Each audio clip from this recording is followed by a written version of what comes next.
Were you unsatisfied with the finale of Game of Thrones last night? Me too. Maybe you haven't even seen it. I'll tell you something. Don't waste your time. It sucked. Starbucks cups in the background. Someone said Jamie's hand grows back. It was just a mess. What do you get when you combine Game of Thrones seasons 1 through 7, because 8 sucks, with both Kill Bills, the Matrix trilogy, John Wick 1 and 2? I'll tell you what.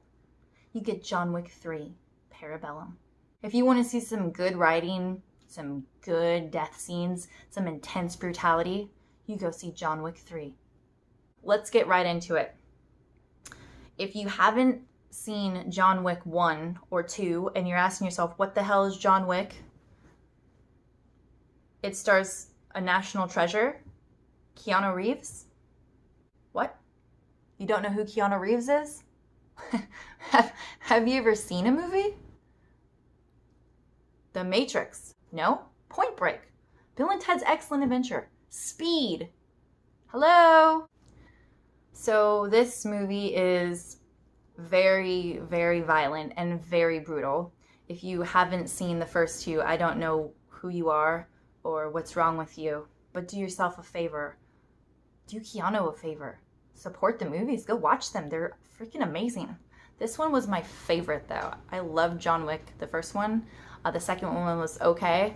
And this one was just action-packed from the very start all the way to the end. It's not slow. They pick up the story with the opening scene, basically like reminds you of what happened at the end of the second one. And I'm sorry, spoiler alert for the second one. John Wick, played by Keanu Reeves, of course, breaks some rules. He gets exiled, like he's excommunicado. There's an open contract on his ass and everybody is out to kill him. So, and that's not a good idea because he's so badass. Like, you're probably not going to live. So, there's that. The choreography is incredible. The dynamic between the characters and the way that they kind of play off of each other and the way that they all connect their shots and punches and kicks. It's like magic watching it, really, to see people work so well together in a situation like that where you're just making constant body contact. It was awesome.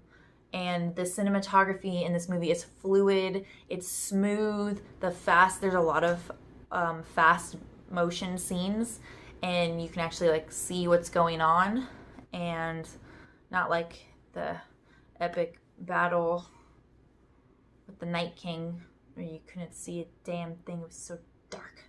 Very creative fight scenes and death scenes in this movie, and a good dose of like little bits of comedy kind of just splashed here and there to, I don't know, just to lighten it up and throw in an element of humor, which I really appreciated. And the whole audience just erupted in applause. Like every time somebody died in a really, really crazy way, people were like, oh my god, oh shit, oh my god, he's got a knife in his eye, oh fuck, they showed it, oh my god, awesome, we want more. I had like a really sadistic audience I was sitting with, obviously, but the audience loved it. They really did. I loved it. I wanted to see it again, and I still want to see it again. The body count, it just piles up, and it's ridiculous. This is such a ridiculous movie, but it's so badass, and it's so awesome. And the storyline's great, and all of the acting is so good. You get Neo and Morpheus. You know what I mean? Like, Winston's in there, and of course, and the dog's all grown up, and he's so cute. Oh, and that brings me to this other point. There are 2 Belgian Malinois. Is that how you pronounce it? Whatever. There's these 2 dogs that Halle Berry has to train. She's in this too, by the way, and she kicks ass. And those dogs like really steal the show for a little while, so you'll enjoy that.